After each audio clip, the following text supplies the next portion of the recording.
J'appelle Clarisse Péan, dont le titre de thèse est « Modélisation de supercondensateurs à haute densité d'énergie pour le stockage électrochimique de l'énergie ».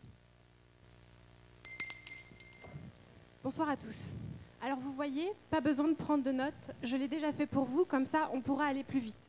Dans 3 minutes, vous aurez tout compris à mon sujet de thèse auquel je consacre 3 ans, alors c'est parti. L'énergie, c'est très à la mode en ce moment. Et moi, je vais vous parler de stockage de l'énergie, en particulier de stockage dit chimique. Il y a un système de stockage chimique de l'énergie que vous connaissez bien, c'est la batterie de téléphone portable. L'autre système de stockage chimique de l'énergie, qu'on connaît en général moins bien, c'est le supercondensateur. Alors un supercondensateur, c'est comme un condensateur, sauf que c'est super. Oui, mais une fois qu'on a dit ça, si on ne sait pas bien ce que c'est qu'un condensateur, on n'est pas beaucoup plus avancé. Alors comme on a déjà commencé à parler de batterie, on va continuer.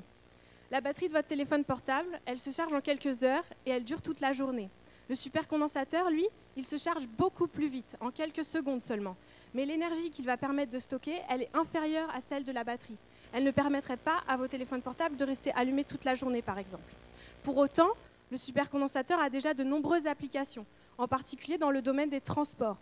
Ajouter des supercondensateurs sur le T3 du tramway à Paris, ça a permis de faire baisser de 20% sa consommation d'électricité. Alors maintenant, vous savez plein de choses sur les supercondensateurs, mais vous ne savez toujours pas à quoi ça ressemble. On peut le voir comme un système constitué de 2 choses. 1. Un matériau à trous assimilable à du gruyère. Et 2. Un liquide constitué de molécules chargées électriquement.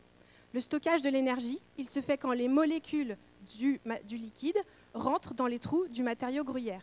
Alors là, on se dit tous que si on veut améliorer la performance du supercondensateur, c'est-à-dire si on veut qu'il soit capable de stocker davantage d'énergie, il faut avoir des trous de grande taille afin qu'un maximum de molécules du liquide rentrent dedans.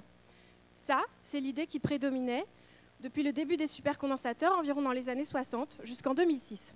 Et un jour, en 2006, des chercheurs se sont dit « on va fabriquer des supercondensateurs avec du matériau à trous, avec des trous de toute petite taille, pour voir ce que ça donne. » Et là, coup de théâtre, le stockage de l'énergie s'est avéré largement meilleur qu'avec les matériaux à trous à grande taille. L'objectif de ma thèse, c'est de comprendre pourquoi ces supercondensateurs aux petits trous permettent de stocker davantage d'énergie que les supercondensateurs aux grands trous. Grâce à l'ordinateur, je mets au point des modèles qui permettent de représenter le supercondensateur aux petits trous.